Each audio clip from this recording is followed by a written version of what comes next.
It's the Sports Peninsula podcast. Coming up, we're continuing to analyze the draft prospects for the upcoming 2025 NFL draft being held in Green Bay this April. In this episode, we'll discuss the prospects at the defensive tackle position. This is a very deep group with plenty of day one potential. The Detroit Lions are absolutely in the market for a defensive tackle, with DJ Reader on the last year of his contract, along with the pending free agency of Levi Onwuzurike. We'll discuss the prospects and where we think they'll land on draft day next. Now, here is your Sports Peninsula team. Welcome, everybody, to the Sports Peninsula podcast. My name is Dave Jasinski-Drew. It's March 3rd, 2025, post-NFL Combine. I'm joined by Coach Andy Shield. We're going to be talking about the defensive tackle positional group today and the prospects there. Coach, how you doing? Oh, near and dear to my heart. This is the position that I played. So, and it's a fun one to talk about. It's super, super important. You want to defend a running quarterback better, Drew? Have a defensive line that does not yield. It can two-gap and pinch and consolidate and close and narrow things so he can't gain between the tackles. He can't turn his shoulders. And that's something that can be done here, like the old school run stopping that you need and the guys that can get the tush-push shut down and that kind of thing. Talk about a very, very valuable piece to a team. A team that usually has a great defensive line, Drew, wins some football games. And what do the Philadelphia Eagles have? Great defensive line. You got it. Yep. Hey, our Detroit Lions do too. Even with all the injuries they had last year, they still were so deep. They were able to finish 15-2. Yeah, dropped out in the playoffs early, unfortunately, but you don't get 15-2 on accident. That's not a joke. You're not a fake. You're real. No, and to your point, Drew, you're 100% right. And we really had to kind of squeeze the lemon, so to speak, and get as much out of the position group and out of the room we could. We had to do some signings at the end and bring some different guys in to finish things up for us. And there's going to be some free agency void here too. This is certainly a position of need for the Detroit Lions in this draft. I really do. At some point in time, we could probably look at all 3 days. Oh, absolutely. It could be addressed at any point. I mean, do they have a starting four? Yeah. Hutchinson, McNeil, Reader, Zadarius Smith. They have a starting four. But again, Smith is a free agent after next year. Reader's a free agent after next year. Onwuzurike may not be back. He's a free agent now. Broderick Martin, who knows what's going on there. So Kaminsky. He's a free agent, and he didn't play all last year. So there's holes to fill and eventually starting positions to fill. So if you can do it now, do it now. And that's why we're talking about it. So let's jump into the top 20, Coach.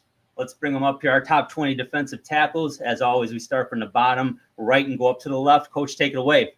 We have former Michigan State Spartan in at number 20, Simeon Barrow Jr. He finished up over at the U with Miami. This is a great football player, a guy that did some really, really good things in East Lansing and down in Coral Gables. He's in at number 20. At 19 is a defensive tackle, defensive end type hybrid, Jordan Birch out of Oregon. And at 18, defensive tackle for the national champion Buckeyes out of Ohio State, Ty Hamilton.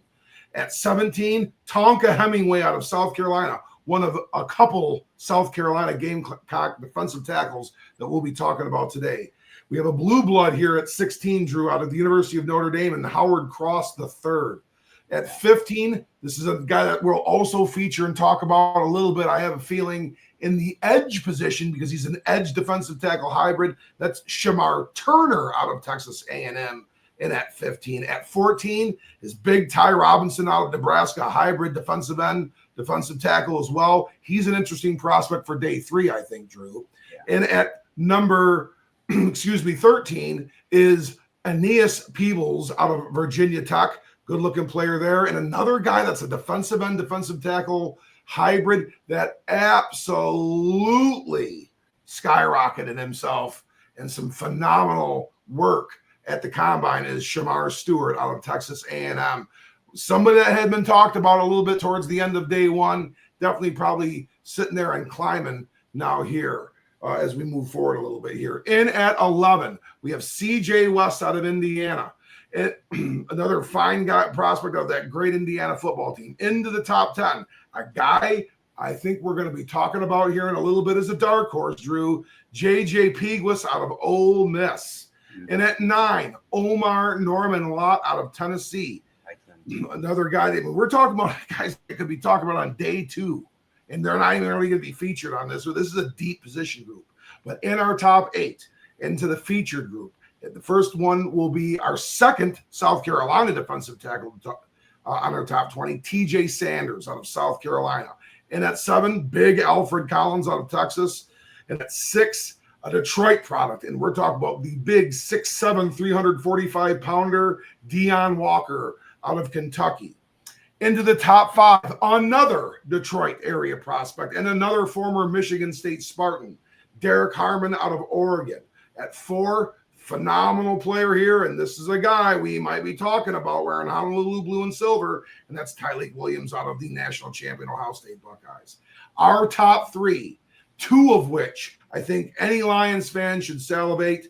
The first of which would be a real homegrown hero, 2023 national champion Kenneth Grant out of the University of Michigan. And at number 2, and he's an impressive looking player, going to be talking about him in a minute here, Drew, is Walter Nolan out of Ole Miss. And at number 1, a guy we're not going to be able to get our hands on is my friend. He is going in the top 10. And that is out of the University of Michigan, Mason Graham, our number 1 defensive tackle prospect for the 2025 draft. Coach, that is a phenomenal list, and I will let you do the honor of introducing Mr. Graham. Up next is our number 1 prospect. Will be my pleasure, Drew. This kid was an absolute joy to watch play. Very much under the radar, as were a lot of Coach Harbaugh's recruits from this, great era of playoff teams that he had there these last 3 years that he was at the University of Michigan. And Mason Graham was certainly one of them. 6'3", 320-pound junior out of Anaheim, California. He played at Servite High School, one of the great programs out west. Has a big wrestling background, Drew. He's a guy that was also an all-state wrestler in the state of California. So he knows how to use those hands and knows how to leverage that body. He's a 2-time All-American and a 2-time All-Big Ten selection. He was a 2022 freshman All-American. He was the 2024 Rose Bowl Defensive Most Valuable Player as a sophomore. He wasn't quite 20 years old yet. Like you said, 2023, 2024 national champion out of, in that great team 144 that, everybody, I don't care what your affiliations are here in the Sports Peninsula. That is one of the finest championship teams our state has ever had, was that 2023, 2024 Michigan team, and he was an anchor on that defense. 17 career tackles for loss, 47 career quarterback hurries. Mason Graham's the real deal, Drew. He's the absolute real deal. Going to be a starter day 1. Going to be a starter day 1. Yeah, and there's a lot to like about Mason Graham. His strengths, well, he has extremely impressive mobility and movement skills. And he's 320 pounds, Coach, and this guy moves like he's 270. Honestly, he's rocked up. I mean, he's a rocked up guy. He's truly alignment versatile along the interior. He can play the one gap. He can even line up over to center if necessary. He's just so good. He's a hands assassin. And I know, Coach, I know it's coached up, but you've got to be so comfortable and fluid, and it's got to come so natural to be that good with your hands. And I mean, he's just quick. He's strong. I love watching him do like deconstruct blocks in essence at the line. It's a beautiful thing. He's a wrestler at heart, like you said. He's got explosive strength. He has extraordinary leverage. He's tremendously coached in season. He's a student of the game. And you can tell that, right? Just watching how he looks. You don't do what he did at that young of an age unless you really you have a high football IQ. And he's a fluid slanter and stunter, which is so important, especially in the NFL. That translates so well into the NFL, Coach. And there's no doubt in my mind, this is a top 10 pick. Wouldn't surprise me. I think he's a top 5 talent, Coach, but I think because of the quarterback needs and some of the skill players at the top of this draft, I think that's what might put him into the between 6 and 10. But Mason Graham is, like you said, day 1 starter, and has Pro Bowl potential written all over him. What does he need to work on, Coach? Well, this is a bit of splitting hairs because I tell you what, in some defensive schemes, Drew, what he does is a primary block destroyer and a gap reducer and a two-gap player. And maybe it's not stat sheet specific, and he is blowing up the QB hits and the sacks and having a dozen TFLs a season. But I tell you what, your team defense against the run is in the top 3 or top 2. Your team total defense and pressures up front are in the top 5, top 6. And you're a very, very efficient defense with a player like Mason Graham. Yeah, he's a block destroyer before he's a playmaker. He's going to do those kinds of things. If you're looking for a guy that's going to be really ripping off blocks and being an absolute menace in the backfield, Mason Graham is not necessarily your type of defensive tackle.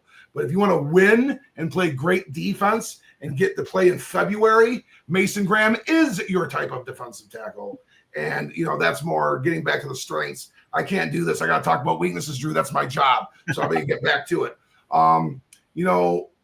He hits more base hits than doubles than homers in the pass rush game. Again, he's not going to be statistically just absolutely devouring sacks from the interior. He's a guy that's going to hurry QBs. He's going to flush. He's going to get, force incompletions. That's what he's going to do in his pass rush repertoire, at least at first. Pad level will elevate as, we get through a game. That's a general rule for a lot of guys. These guys are so big at 6'3", 320, and he's not even all that big at 6'3", 320 anymore, Drew. We're going to talk about a lot bigger guys. He's not the longest prospect. He's kind of that thicker kind of, reducer, wide body type. Will NFL offensive line length, and, give them the leverageability that's going to be an issue for him at times? Maybe at times. But I tell you what, this is the NFL. Is he going to lose reps anyway? Yes. Is that going to make him a bust? No. Mason Graham's going to be a winner for somebody. He's going to be a winner for somebody, Drew. And he's that alignment versatility. We're going to try to talk about, certain techniques, and we're going to give you a number. Well, 0 to 5 are what we're talking about today. We're going to be talking about 0 to 5 techniques. The 0 would be somebody that's lined up straight up over the center.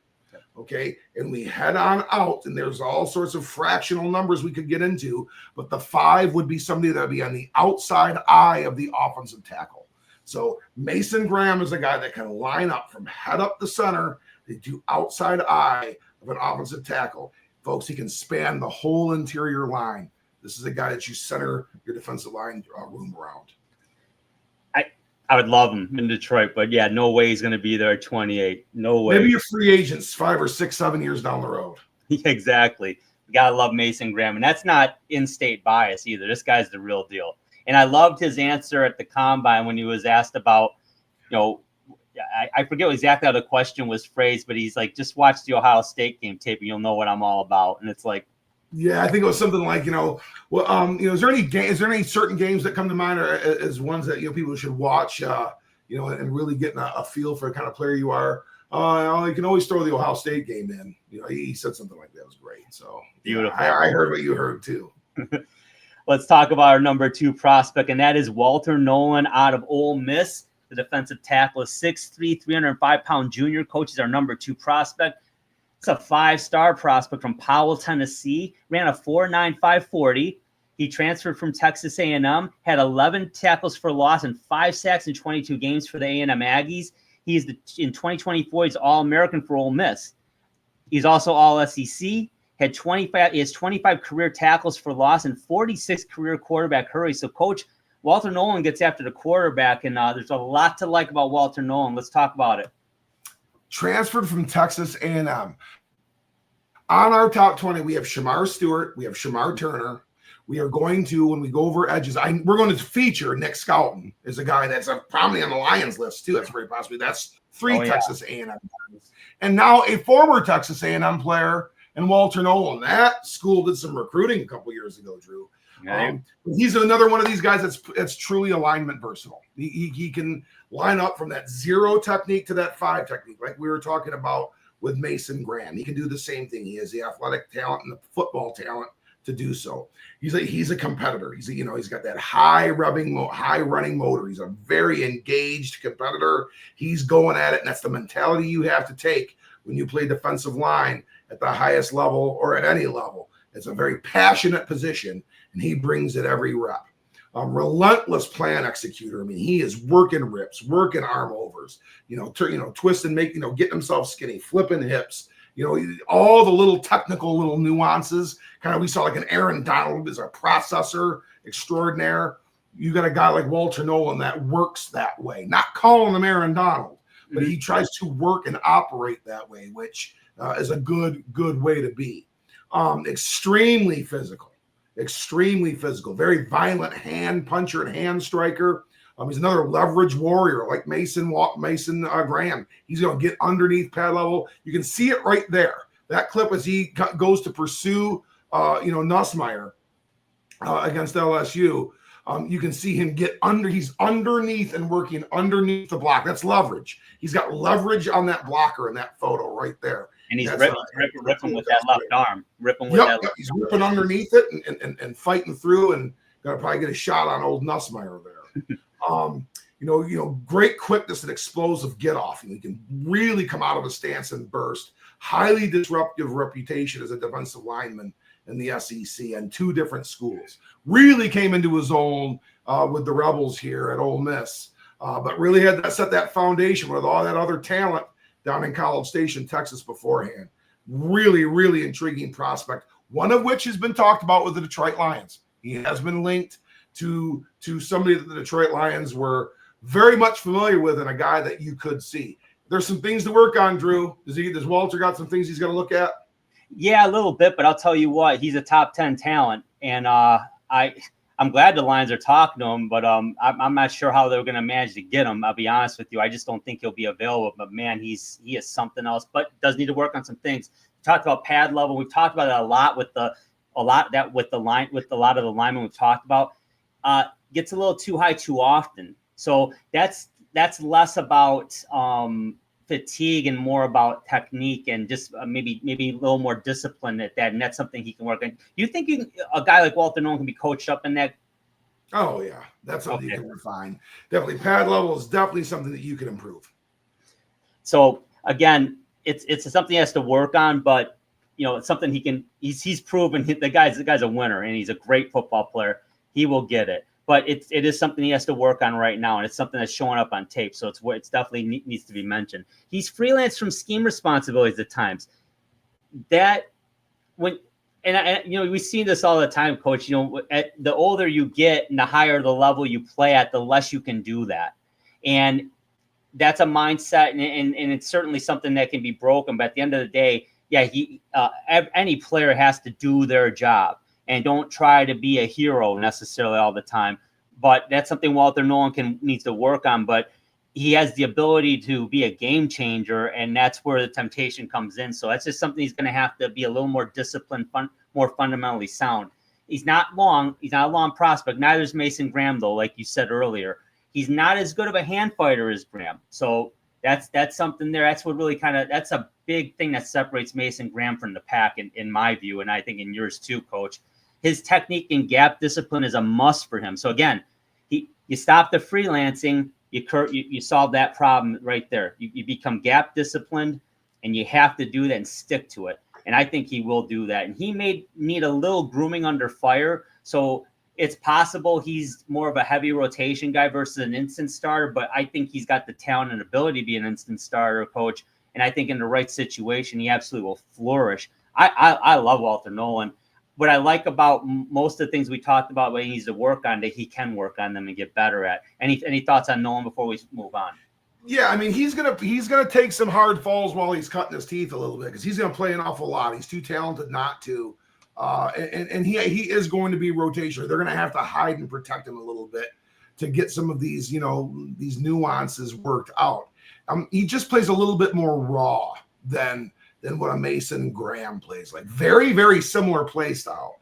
They play very similar. Graham might be just a skosh bigger, and he's a lot more technical and disciplined than Walter Nolan is. But Walter Nolan has all the upside. We're talking about a great kid that if he buys into the sport of football, it's going to pay him very, very well. Walter Nolan's ceiling could keep climbing, and he could be that perennial Pro Bowl type player himself. Going to be interesting to see. I think you're probably correct too, Drew. I think algorithms had Walter Nolan a little bit lower. I think we're talking about a guy that is probably middle 20s to middle teens to middle 20s in that first round. Probably just out of reach of the Detroit Lions, I think. Yeah, I think but you're certainly right. A guy that they would look at. Oh, and he's yeah. a little bit more attainable probably than Mason Graham, who, like you had said, is probably somewhere 5 to 10. Yeah, makes sense. Hey, Coach, let's talk about our number 3 prospect. We're going to go back to AA. Getting back to the great state of Michigan and the great city of Ann Arbor and the great school, the University of Michigan. We're talking about Kenneth Grant, our second defensive tackle from the University of Michigan in the top 3. So, I mean, that's just how good they've had as a tandem. 6'3", 340-pound junior, Kenneth Grant. From Merrillville, Indiana, another guy that also ran a 4.95 40 at 340 pounds. He came to Ann Arbor out of Merrillville. He weighed 360 when he showed up to Ann Arbor. So he worked on himself a little bit, but this is a very, very big human being.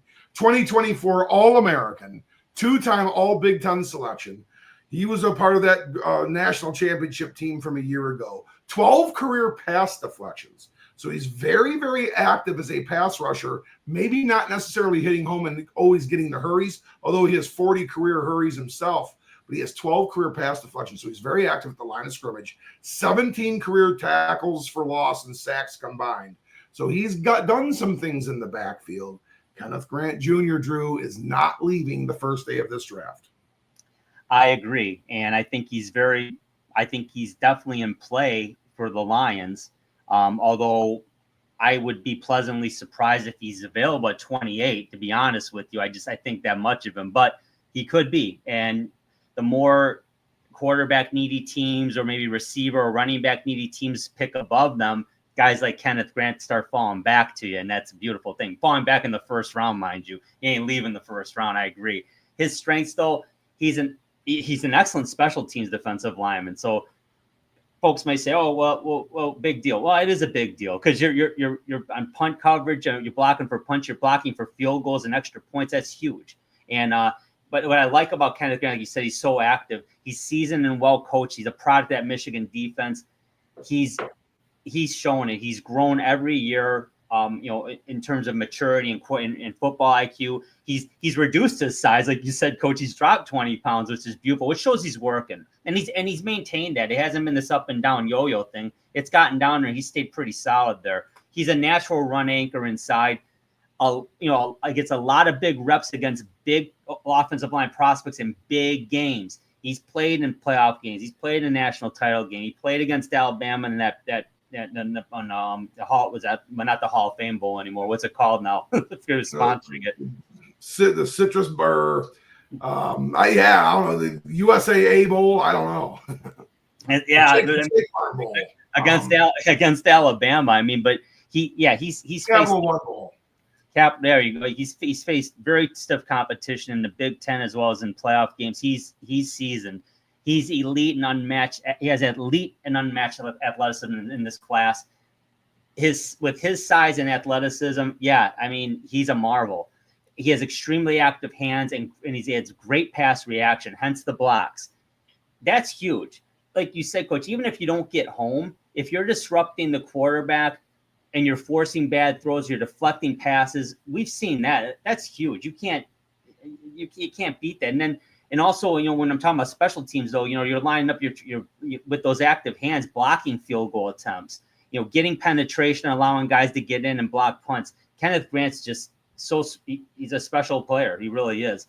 And he's a technician of a block destructor and a rush planner.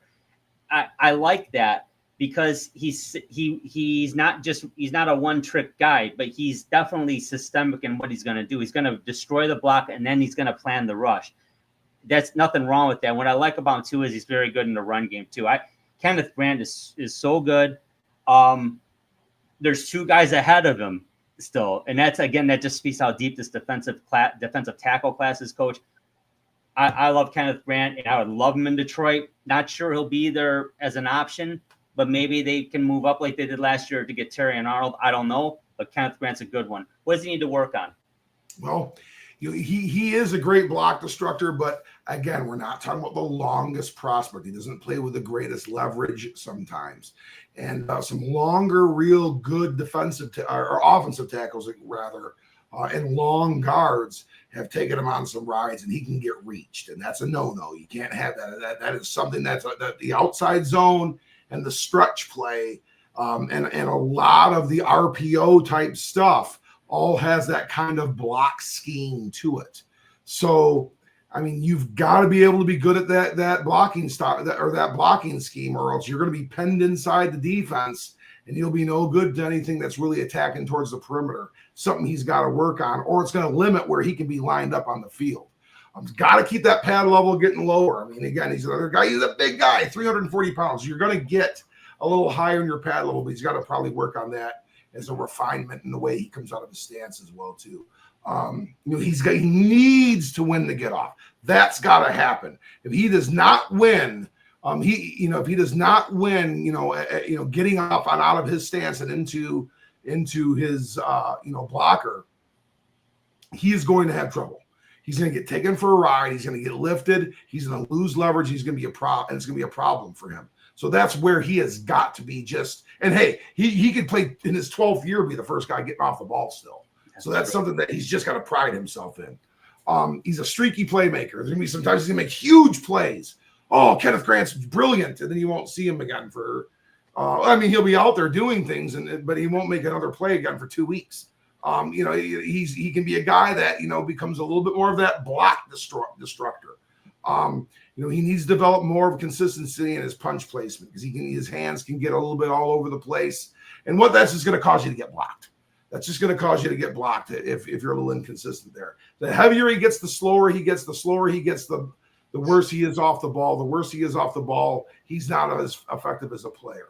So, I mean, he's not a guy that can, be a Damon Harris and, snacks and get himself at 370, 380 and play football. It's not going to happen. He has got to get him, keep himself under 350 pounds. And, in the end, is he going to be anything more than a 0 or 1 technique, a guy that's going to just be playing off of a center or a guard, and that can help you out on special teams on extra points and field goals a little bit? If so, that could be a real productive football player still. But I think, the ceiling could be a little bit higher for Kenneth Grant. As far as the Detroit Lions are concerned, Drew, oh, yes, I'm interested. I am interested. He's not, I wouldn't call him a fallback plan, but I think he is surely, very possibly, going to be in and around that 28th pick. I think there's a really, really good chance of that. It will just depends what other kind of value is on the table at that. Kenneth Grant is a guy that I would suspect is going to go somewhere mid-20s to one of the first players called on Friday. That's where I think it could go for Kenneth Grant, just because some of inconsistencies there. Yeah, and to your point, if teams are looking for the more versatile type lineman, and a lot of teams are, the Lions are one of them. There's no doubt about that. That could be why Grant would slip, but it's not because he's not an outstanding football player. Just he may not fit the exact need of certain teams, is what it is. But let's talk about the number 4 guy, and this is a guy that I really think will be available at 28, and it's someone the Lions definitely need to look at. Tyleik Williams. I know it's out of the Ohio State University, but it's okay because it's all good in the NFL. But 6'3", 334-pound senior. He's from Manassas, Virginia. Also came to Columbus at 360 pounds as well. So it's another guy who was able to get himself disciplined and this is the next thing is just.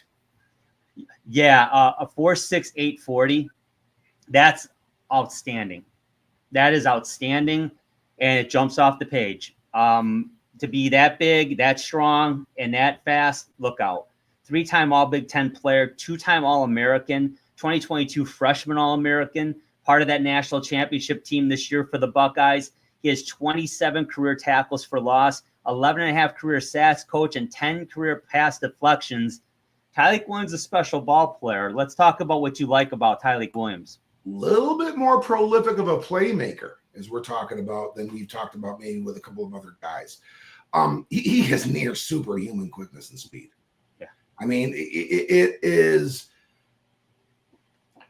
cliche off the charts. You know, that's that's such a cliche thing, but it's to say it's off the charts, it's not even in the same room. It is where the chart is even, you know, displayed. That's unbelievable, some of the things that he can do. Another great block destroyer and block destructor.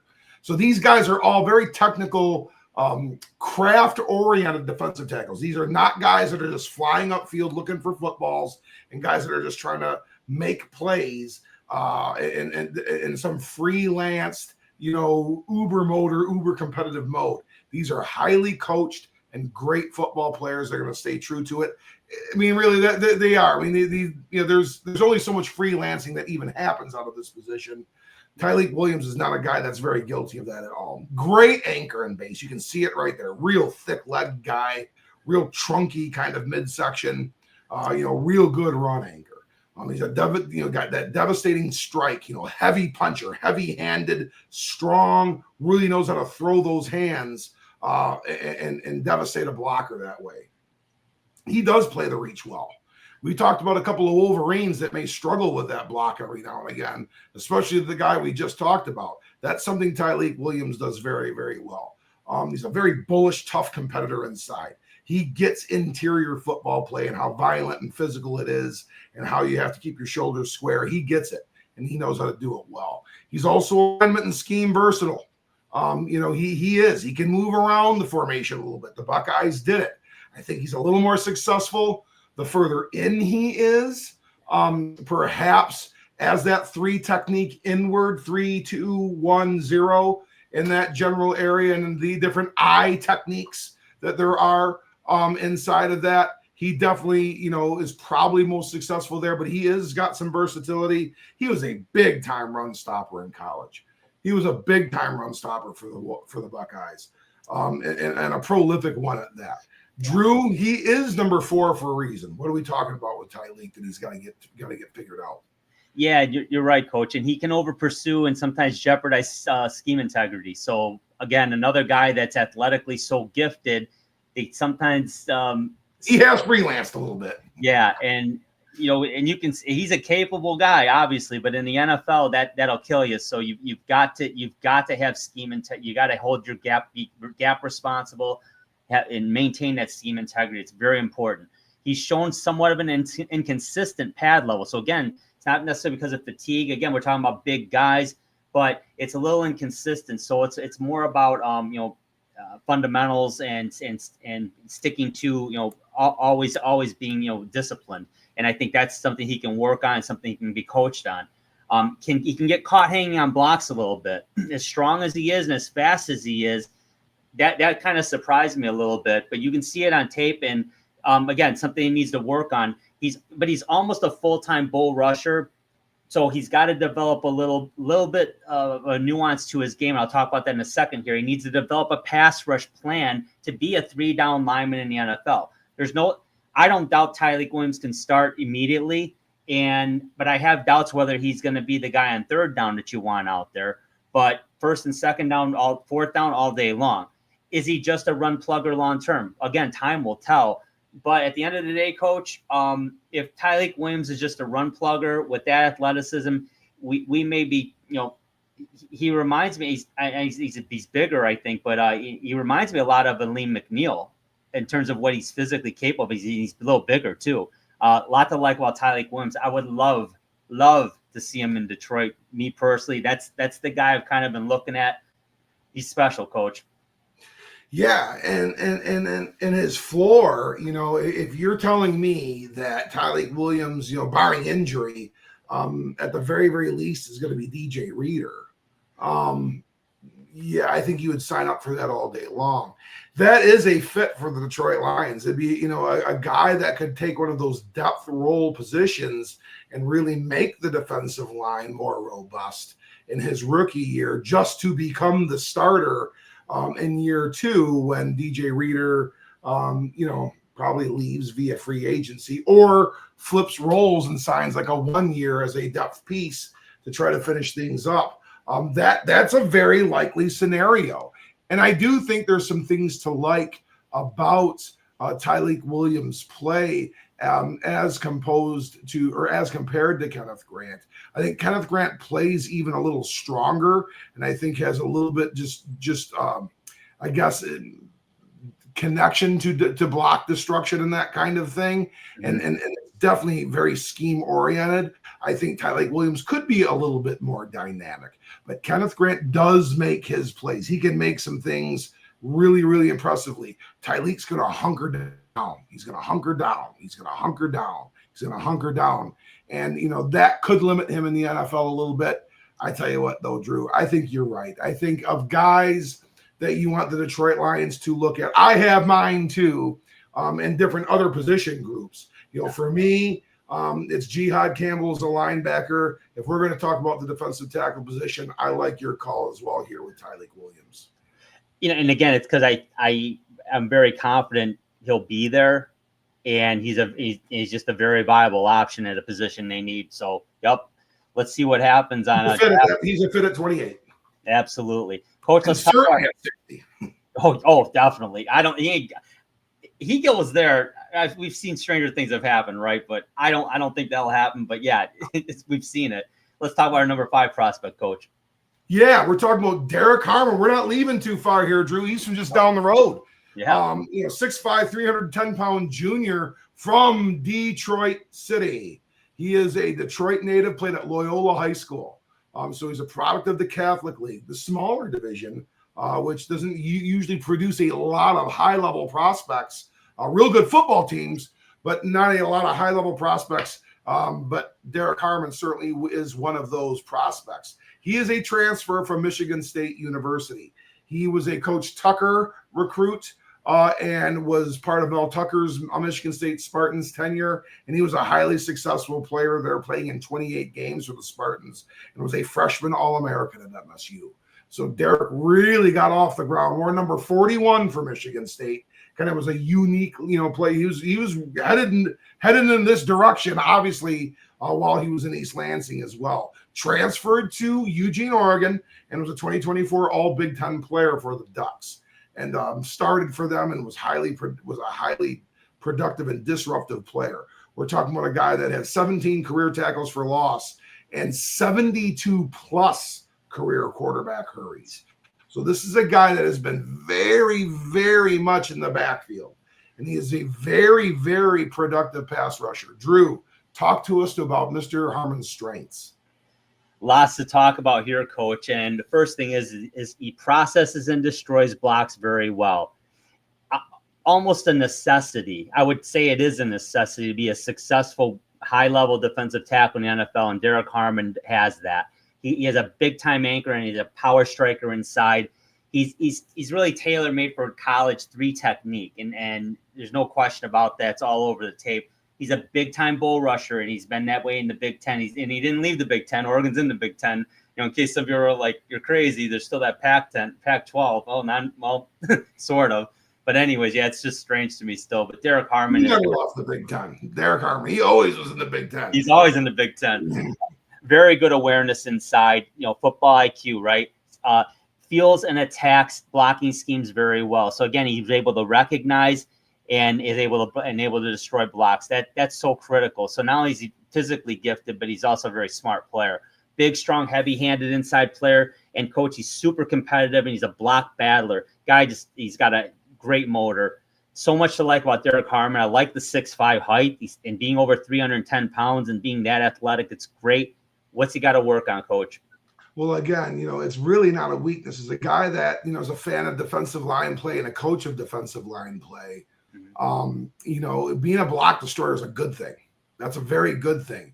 But he's not a juicy stat line guy. I mean, I said 72 quarterback hurries, but that's hurries. Those are like base hits. Those are not doubles. Those are not home runs. He's not making huge, gigantic plays for loss on third down or on second down or anything like that. He's a guy that is making sure things are framed in front and trying to reduce, gains of any kind.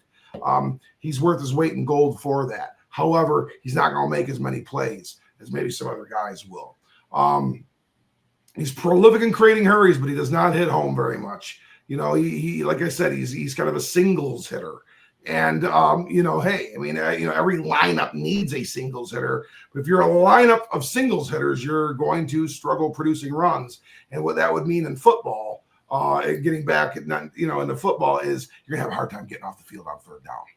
Yeah. You're going to have a hard time getting it, so you got to have guys that can hit home. And that's something that Derek Harmon has not necessarily shown the greatest production in between East Lansing or in Eugene. He's got to expand and become a more diverse pass rush guy. He's got to develop more of a plan.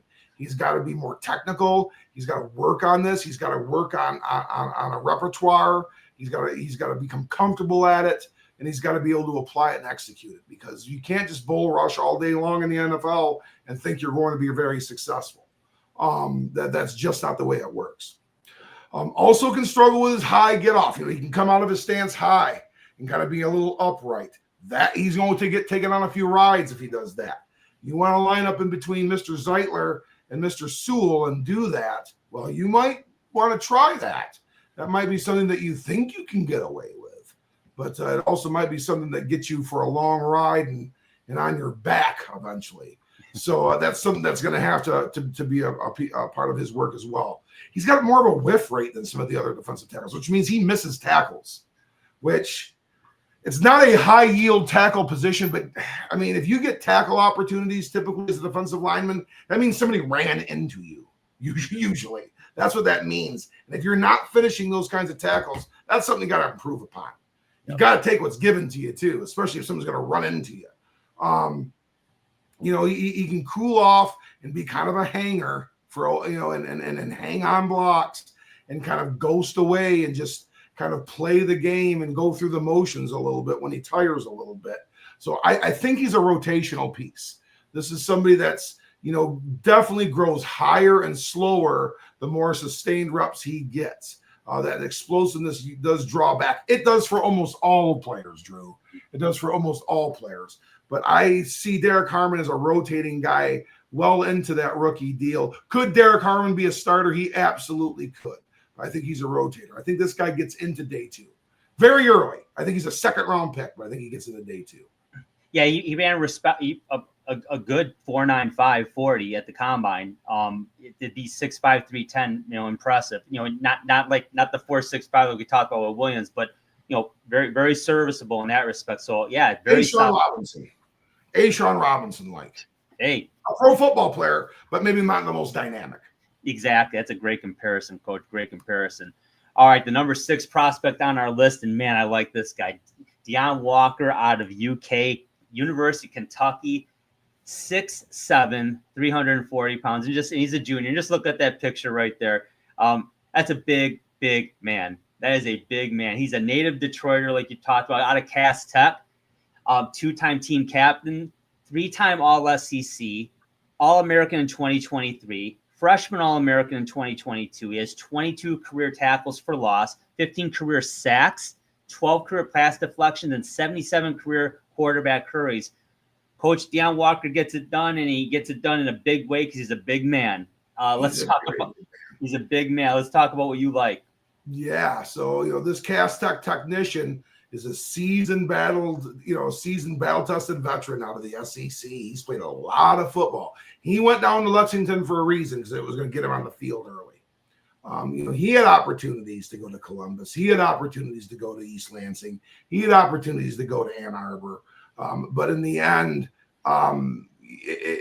either there was something that they didn't quite see, or Deion Walker knew it was going to take some time to get on the field at those destinations. So he chose to go down to a good mid-level SEC program like Kentucky, and he got that playing time, and it really worked into his advantage. Another guy that's outstanding in block destruction.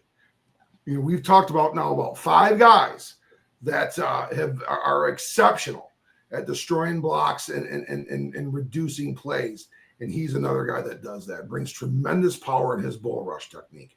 He is a different kind of a bull rusher. He is going to extend and stonewall and gain ground through his bull rush a little differently than some other guys are going to, in a good way. Again, he's a field general. He has played a ton of football in that SEC as an elite level competitor. Absolute space eater. This guy is going to take up a lot of room out there. And at the very least, he's going to do that. He does have great athleticism for his size. I mean, he can really move quite well. I mean, he's kind of a unicorn in the way he can move, within that frame. He's really a fluid moving guy at 6'7", 340. Very impressive get off and explosiveness out of his stance. But Drew, he's not the number one prospect for a reason. What are some things Deon Walker does not do that is not in a feather in his cap per se? Yeah, and you see it on tape, an inconsistent motor. So I don't think he takes plays off, but I think he gets fatigued quick, but then he's able to recover. But you see that on tape, maybe. Is that what it is? I'm not sure, but that's what it looks like. So that could be an issue. Difficulty sustaining reps. So again, there it is. Is he playing? I guess is his frame handling, his size? I guess would that be a proper way to say that, Coach? Is he playing too big? That's kind of what it looks like a little bit at times. I don't know, but at times he's dominant. So maybe just a aerobic issue, or he's got to get some just get better wind. I don't know, better endurance. But that can be coached up. I think he's got so much talent and ability that can be coached up. He's guilty of hanging on blocks when he tires. So again, there's that domino effect, right? A very high regular pad level. And you can see it even in this picture here. He's got that kind of look. It's just he's a huge guy, 6'7". It's very difficult to maintain a very good low pad level, especially when you're that tall. He's going to have to work on it though. Extremely raw, despite all the reps and all the coaching he has gotten. He's still kind of raw. So that's what's intriguing about him though, because there's so much potential there. So there's a solid floor here, but the ceiling is really, really high for Deon Walker, but it's will he get there? That's the question. Get off fades with sustained reps. So again, we're not talking about a 3-down guy here, and that's really what we're saying. And he needs to be a better hand technician. Is he a feast or famine prospect? Kind of can look that way, Coach, because if he's tiring that much, that's not going to improve over time unless you do something different. Your thoughts on Walker in terms of where you think he might fall in the draft? Yeah, probably day 2. I mean, he's just that good of a prospect. I mean, yeah, I think he does. He's a round 2 player. I just don't know if we're ever going to see him as a starter, or if he is, it's a starter in name only, because he can give you 2, 3, 4 reps max. If he gives you 4, he's going to be sitting for the next 4. So he's just a guy that is not shown to be a very long sustaining threat on the field. And that is it's an indictment. We're going to talk about other guys here that are kind of in that same category. Deon Walker's a phenomenal football player, but he's a guy that's going to give you what he can, then he's going to get off the field. Give you what he can, then he's going to get off the field. He's going to have some great length. He's going to be able to contribute, an extra point and field goal block as well. Definitely going to have a role in the NFL. He's going to probably play for a good 5 to 7 years, barring injury. Don't know if it'll all be for one team or not. But, I am intrigued by Deon Walker. Where do I see? I see him in day 2. Do I see him as a fit with the Detroit Lions? I want to look at some other guys, despite how awesome he is in regards to his size and his ability and where he's from. Because there are certain things that would really make him a nice fit here. Absolutely. Great synopsis, Coach. Let's talk about our number 7 guy. We're heading to Austin, Texas. Going to stay in the SEC, Drew. 6'5", 320-pound senior for the Longhorns, Alfred Collins. Guy played a lot of football for them. He was a 5-star prospect out of Bastrop, Texas. Another 4'9", 540 guy. That seems to be a very popular number. Yeah. It was kind of like a benchmark for speed, with the exception of Tyleik Williams, who's just a little bit faster. Played in 63 games for the Longhorns. We talked about Jack Kaiser. At the linebacker position for Notre Dame, playing 70. Well, just behind him here is Alfred Collins at 63, that is impressive. That is impressive.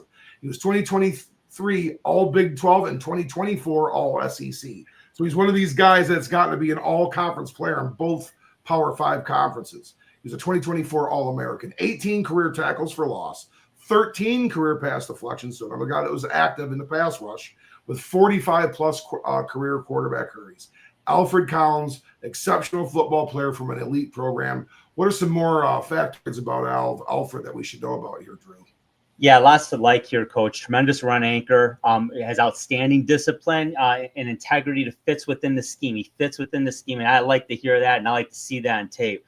Gap discipline, huge. Alfred Collins, a very gap discipline player out there. Tremendous block recognition and awareness. So again, high football IQ and a disciplined player. And he's a longer prospect at defensive tackle. He plays long, and that's a beautiful thing. And he knows how to use that length. He's got that leverage. He's very disruptive against the pass. Despite the fact that he's not necessarily hitting home a lot, not getting the sacks, he's a disturber. We talked about that, tackles for losses and pass for, and quarterback hurries. He's got unreal physicality and strength versus the run. He is a great run defender. He's a two-gap extraordinaire at Texas. And Coach, there's a lot to like about Alfred Collins. He's a very safe, effective player, but what's he need to work on? And what are some of the red flags you saw? Well, he's older. I mean, so those guys we talked about at the top of the list are 21 years old. He's already 24. So when you're talking about a guy that's a little bit older, I mean, that descent is going to take place a little bit. We're going to talk about a guy that's going to come down a little bit here. And he's pretty linear. He's not maybe as laterally mobile as some of these other prospects we talked about. So he doesn't give you some of those lateral mobility where he can do the stunting and the slanting and cover ground that way more comfortably. He plays what's in front of him a little bit more. He lacks a lot of lateral movement skills. He's just kind of like an interior plugger type of player. He's not near as twitchy and athletically explosive and dynamic as some of these other guys. He's not Walter Nolan. He's not a guy that plays that way. He is very much your meat and potatoes defensive tackle in regards to his technical ability and the ground that he covers. He's not really evolved, technically as far as, being a real nuanced player. He's going to give you what he's going to give you, and it's going to be good, but it's not something that's really all that dynamic. So you need for playing 63 games, he's a very vanilla player, technically. He needs to become a pro football technician. He's going to have to add some tools to his arsenal, especially in the pass rush. He's got to show something in that area. He can't just be a guy that goes out there and gives them a rep. There's just not a place for somebody in this league long term that way. Yeah. So I don't know how high Alfred Collins' ceiling is, Drew. He's certainly a talented guy. He's certainly somebody that's getting drafted. I would probably say he's a third-round selection just because there are these red flags on maybe some of his dynamic ability. But is he a guy that can play a rookie contract out? Certainly. He certainly can. Yeah, I think that's a good point. I don't know if that's my personal opinion. I don't know if he's necessarily someone I'm looking for in Detroit. But at the end of the day, I think he's a very safe pick.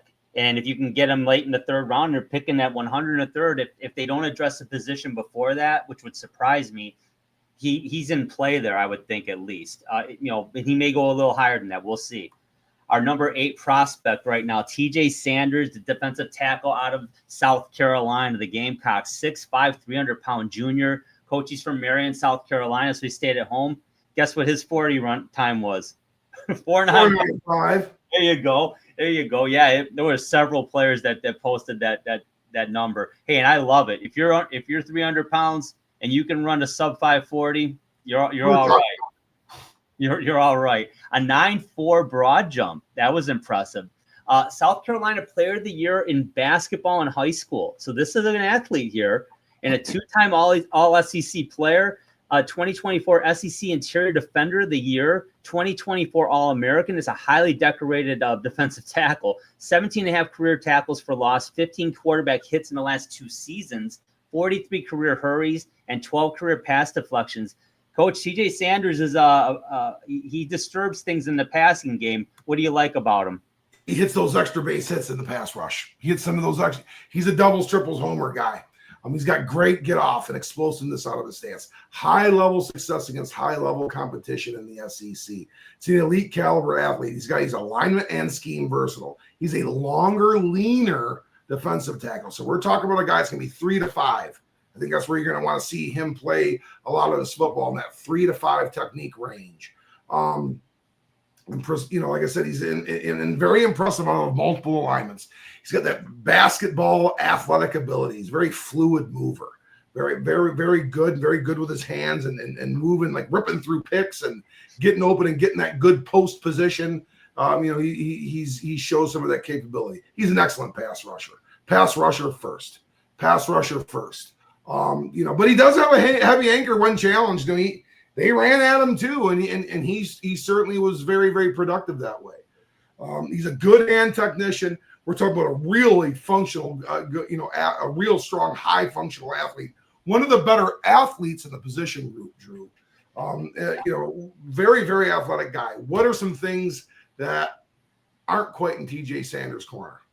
Yeah, Coach, an inconsistent motor again. So again, a taller, bigger guy. Now he's not nearly as big as Deion Walker, but he's pretty tall. He's taller than most of the prospects we talked about, and I think that contributes a bit because he's faded off at times with extended reps, and he's lost technique and focus, and when he's freelance. So got to be careful there. But he's a pass rush extraordinaire, and you almost kind of take with the good with the bad in that regard. To be a pass rush specialist at D tackle is a special thing. Not many are very good at it, or very effective, I should say. And TJ Sanders has that potential, but again, he's got to be when he freelance, he's got to be careful. You got to pick your spots, and you better have a hell of a football IQ to do that. Up and down with the pad level. Again, a taller guy going to struggle with that, and he does. Much better pass rusher than run stopper. Not saying that's a bad thing, but in the NFL, you got to be able to stop the run of a D tackle. If you're a pass rusher, in my view, that's a bonus. You must stop the run. But if you can rush the passer on top of it, awesome. You're a Pro Bowl caliber guy. He's got to make sure he can work on it and get better with that. He struggled mightily versus double teams. And it's on tape. So that's, again, not a block. We're not talking about a block destroyer here, right? Fairly lean for the NFL interior. He is 300, but to be that tall, like you said, Coach, got a leaner frame. So that could be a problem against those heavy-handed centers and guards in the NFL. Is he just a pass rusher in the NFL? Well, we'll find out. But like you said, he did get run at in college a bit, Coach. So, we'll see. But I think TJ Sanders is a possible late day 2, early day 3 guy, because the pass rush element is something that's going to catch some eyes, I believe, amongst offensive coordinators and head coaches in the NFL. Coach, you got a dark horse candidate we need to talk about. Let's go. Yeah, this is my guy, Thor Griffith out of Louisville, 6'2", 320. Louisville via Cambridge, Massachusetts, and the Harvard University. He is a Portsmouth, New Hampshire native. He transferred from Harvard. Yes, he holds an economics degree from Harvard University. 33.5 career tackles for loss, 13.5 career sacks for the Crimson. He was a 3-time All-Ivy League player, 2-time FCS All-American. He was a freshman FCS All-American. He played in all 13 games this year in his 1 year at Louisville. He's one of the best Ivy League interior defenders of all time and considered one of the best Ivy League defensive football players in the last decade. He bench pressed 225 pounds 45 times. Wow. He was not invited to the combine. The highest number at the combine, I believe you said, was 29, Drew? At the position, yeah, and I think 32 was Luke Kandra from the guard from Cincinnati. He had 32. Yep. Thor had something to say about that. Yeah. Thor had something to say about that. Great get off and explosiveness. He's a nasty physical run stopper, versatile nose guard type of type player. He's got to work on pass rush. It's something he's not going to get. He's undersized. He's smaller at 6'2", 320. He's got a bit of a whiff rate for an interior defensive lineman. That's where he belongs. He's a nose guard. He's probably a day 3 player, but I think he's a guy that makes a 53 man is going to give someone depth at nose, Drew. Yeah, that jumped off the page. 45 reps. That's incredible. JJ Pegues is the guy got coached from Ole Miss, 6'2", 325-pound junior. defensive tackle / running back. Interesting positional combination, right? He's a 4-star recruit out of Oxford, so he stayed home. Oxford, Mississippi native. He transferred from Auburn, so he did leave for a little bit, but he came back home. He's a converted tight end. He also served as a jumbo package running back last season at Ole Miss. So very athletic guy. 7 rushing touchdowns in 2024. So he was like their fridge, basically.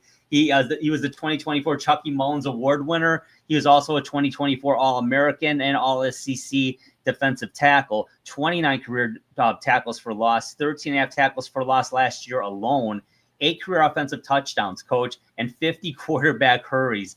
This guy's a pretty athletic guy. He's a rare two-way talent that really impacted both sides of the ball in college. Very stout run anchor. He's got excellent functional athleticism, obviously. He's great balance and movement skills, and he's a high-level competitor. He plays with a strong football and sports in general IQ. He's a special player, but he's not the total package, right? He's got to develop as a pass rusher in the NFL if he's going to really translate his game there fully. He does struggle against double teams. He's still a project regarding technique. So as dynamic as he was in college, sometimes it's better to hone your craft at one specific spot. He'll do that in the NFL, I believe, at defensive tackle. And will need an acclimation period in the NFL. So he's not a plug-and-play guy necessarily, but there's a lot of upside there, Coach. That's the list, and an impressive list at that. Coach, your final thoughts before we wrap it up? I know we had a long one. This was a lot of great players to talk about in this position group. I think we talked about another Detroit Lion. I really do. Yeah. I think somewhere in this group we featured and talked about a Detroit Lion, and certainly a position group we need to draw from. Yeah, no question. And there's one other name I want to mention because he's from the MAC, Darius Alexander from Toledo. He's a nice player. Really climbed up the ladder too. Yeah, and he showed out at the combine, and we had him on our radar. He didn't make our top 20, but he definitely showed out at the combine. So watch for him.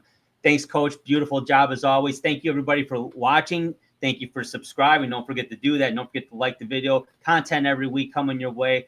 We're about halfway through our draft coverage leading up to the NFL draft in April 2025 in Green Bay. Take care, everybody. Thank you for watching.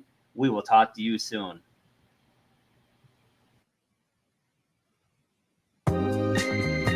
This has been the Sports Peninsula Podcast. Thank you for watching, and don't forget to subscribe to our channel. Follow us on YouTube so you don't miss an episode at the Sports Peninsula Podcast. You can also follow us on Twitter X. Just look for @SportsP Podcast, and follow us to keep up on sports around the great state of Michigan and beyond. You can also catch our show every Saturday night at 7 p.m. on the ESEN Network channel as part of Roku.